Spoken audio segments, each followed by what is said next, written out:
Shalom shalom, Yesu nahimbazwe, Yesu nashimwe. Nongeye kubaramutsa mu izina ry'umwami wacu Yesu Kristo. Amahoro y'Imana abane natwe twese. Nongeye kugaruka kuri uyu munsi inje kubayagisha amajambo y'Imana. Mwene data, ndagushimiye kuri wewe ugiye kumviriza aya majambo, kuko atajambo na rimwe rivuye ku Mana ritagira ububasha. Tugiye gusoma mu musiguzi igice caho ca 12 umurongo ni 13 turashikana ku murongo wa 14. Turasoma mu izina rya Yesu Kristo umunyanazarete. Indazi y'amajambo ivuga ngo nta kindi kigira ikimazi atari ukubaha Imana. Turasoma ku murongo wa 13 bavuga ngo vyose vyarumviswe, insozero yavyo niyi: wubahe Imana, witondere ivyagezwe nayo, kuko ivyo arivyo bibereye rwose umuntu wese. Kuko Imana izoshira igikorwa cose mu rubanza hamwe n'ikintu cose gihishizwe, ari ikibi ari iciza. Amen. Mwene data, aya majambo y'Imana dusomye n'amajambo avuga ngo nta kindi gihimbara canke kigira ikimazi atari ukubaha Imana. Nta kindi kigira ikimazi atari ukubaha Imana.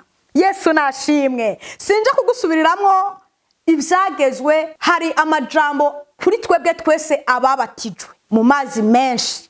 Hari amajambo y'Imana, hari ibintu badusomeye mu ijambo hariya mu itanguriro. Ari amajambo nizere ko ukiyibuka, sinje kuyakwibutsa ko ndazi kuyazi. Ngo wubahe so na nyoko, buriya bintu, ntukagire umugore wa mugenzawe, ntukasambane, ntukarengere iry'umunani mwene so. Ibyo sinje kubigaruka ko murabizi. Ariko ikintu nje kukubwira ni iki kintu kivuga ngo nta kindi kigira ikimazi atari ukubaha Imana. Mbega ni igiki cerekana ko umuntu yubaha Imana? Icambere kigaragaza ko umuntu yubaha Imana n'umuntu abatijwe mu mazi menshi. Yesu nashimwe. Ndasubiramwo kandi ndabishimangiye, n'umuntu abatijwe mu mazi menshi. Nico cambere cuko wubaha Imana. Ica kabiri ni wa muntu avuga ngo jewe ndakiriye Yesu n'umwami nk'umukiza mu buzima bwanje. Wakiriye Yesu, ndagushingira intahe ko ivyo navyo bishobora kukugirira ikimazi. Kuri wewe uvuga ngo wakiriye Yesu, felicitation. Ariko nawe utaramwakira, ndakubwira ngo urahawe ikaze, wakire Yesu, kuko ngo nta kindi kigira ikimazi atari ukubaha Imana. Yesu nashimwe, Yesu nahimbazwe. Haleluya. Mwene data, umumama yubasha Imana, kubaha Imana bimukura hasi bikamugeza hejuru, akabyara. Haleluya. Agaheka. Haleluya. Yesu nashimwe. Umupapa yubasha Imana, iyo bimugoye akayihamagara niyiseruka ikazi kamwegera. Haleluya. Kuko yayubashe. Sinzi ico wubashe icarico. Hari abandi bubaha Satani, hari n'abandi bayoboka abapfumu. Abo nabo sindabaremesheje, kuko nta kintu na kimwe gihimbaye atari ukubaha Imana. Haleluya. Ngivyo byonyene nibyo bintu bigira ikimazi. Nongera ndababwira ngo agakiza ntibakigana haba namba. Ukizwa kubera ko wumva umuhamagaro muri wowe, ukavuga ngo ndemeye ko Yesu ambera umwami.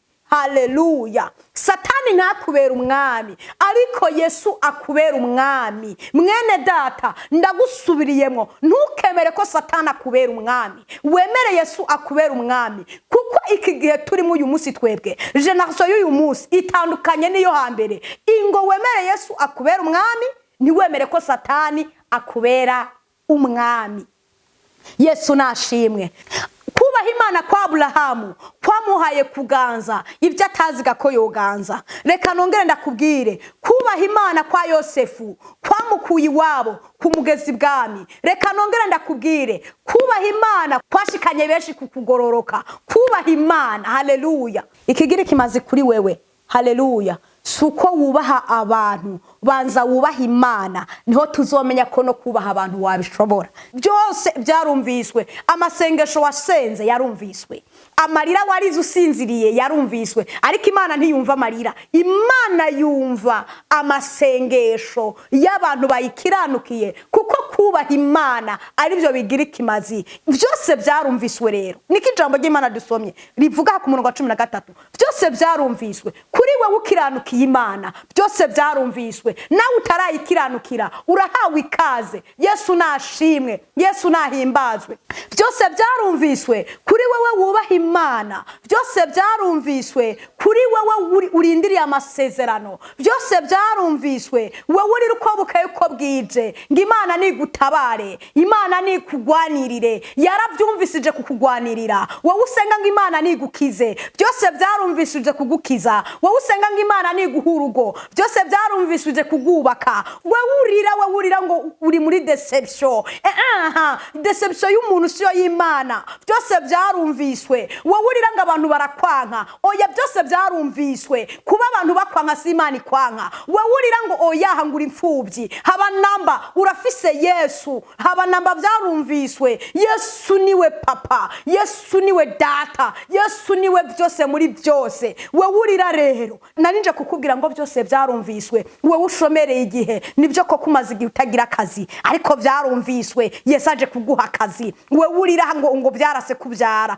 byarumviswe. Wowe urira ngo dose yawe yaribagiranwe, byarumviswe. Dose yawe uyu munsi Yesu ayikozeko, kuko byarumviswe. Mwene data sije ndabivuze, ni Yesu abivuze. 13 ngo byose byarumviswe, insozero yabyo niyi: wubaha Imana, witondere ibyagezwe nayo. Nuko rero ndagushimiye wewe ari kuratwumviriza, ndagukeje kuri wewe ibyawe byumviswe, ndagukeje kuri wewe wakiriye Yesu nk'umwami n'umukiza. Kubatarakira Yesu rero, Yesu nashimwe, nari nibagiye ndagarutse. Kubatarakira Yesu, turabaha adresse, turakorera mu Cibitoke kwibarabara rya 6, inomero ntazi hari, ariko ni imbere ya zone ibarabara rya 6 mu Cibitoke kujya Kanyoni. Turabahaye kaze kubatarakira Yesu, kuko ngo nta kindi kigira kimazi atari kubaha Imana. Kuri wowe ukeneye kwakira Yesu, turaguhaye kaze. Kuri wowe ukeneye kumva mpwemu yera, turaguhaye kaze. Nuko turabashimiye tuvuga ngo umwami Yesu akomeze kubagirira neza. Turabashimiye, felicitation kuri mwebwe ibyanyu byumviswe, felicitation kuri mwebwe muje kwakira Yesu. Shalom, shalom, shalom.